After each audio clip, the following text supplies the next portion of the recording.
Jeremy Corbyn will take his upbeat campaign message to Scotland on Monday, promising to fight for every seat in every corner of these isles.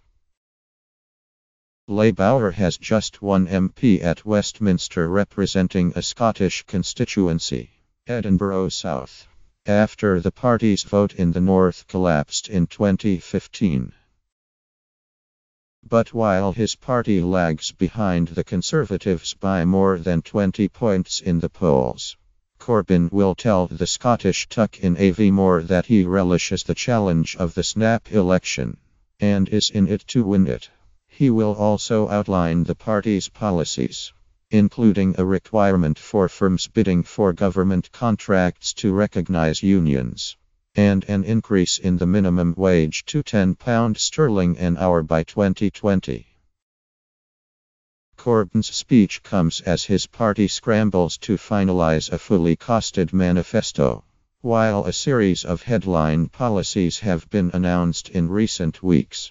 Labour members received an email on Sunday asking them to give their views on what policies should be included.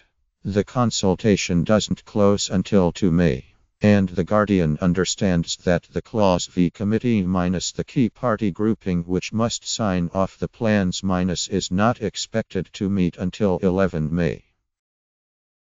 Corbyn's team are keen for Labour's campaign to be livelier than Theresa May's tightly controlled strategy, and hope to benefit from what they regard as his authenticity.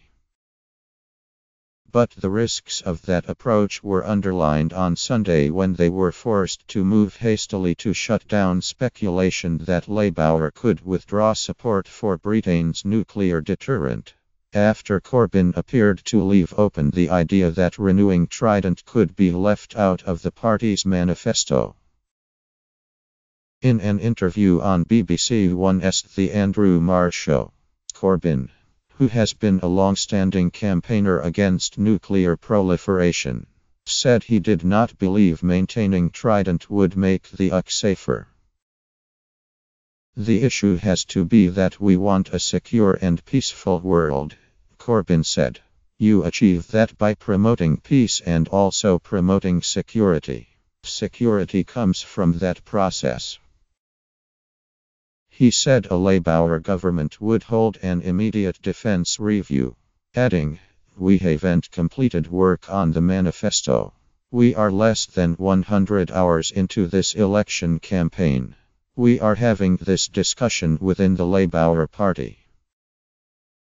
Shortly afterwards, as speculation mounted that Labour could be set to dump its backing for the nuclear deterrent minus an issue Labour MPs are deeply divided about minus a spokesperson issued a statement saying, "The decision to renew Trident has been taken and Labour supports that.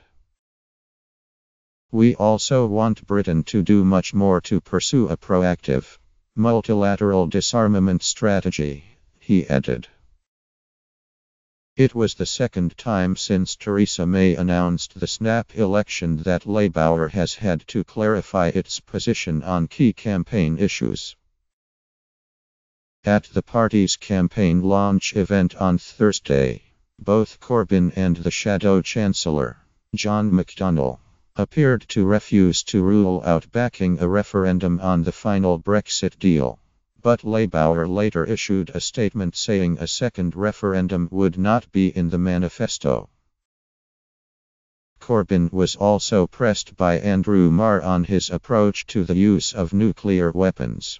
New prime ministers are asked to write letters of last resort on their first day in office, which are sealed and given to captains of the UK's nuclear submarines in the event that the government is wiped out by a nuclear strike. Asked whether, as Prime Minister, he would instruct a retaliation in his letter, Corbyn said, "I have made clear there would be no first use of it. I've made clear any use of nuclear weapons would be a disaster for the whole world. Nuclear weapons are not the solution to the world's security issues. They are a disaster if ever used." He also said he would be cautious about acting on military intelligence if he were ever asked to authorize a drone strike on the Islamic State leader, Abu Bakr al-Baghdadi. What is the objective? To have more strikes that would kill more possibly innocent people, or to get a political solution in Syria? Corbyn asked. Does this help to get a political solution? I think the leader of ISIS not being around would be helpful. But I would also argue that the bombing campaign has killed a large number of civilians, many of them virtual prisoners of ISIS. The Home Secretary, Amber Rudd, said the comments made it clear Corbyn would refuse to strike against terrorists, dismantle our nuclear defenses and fail to control our borders.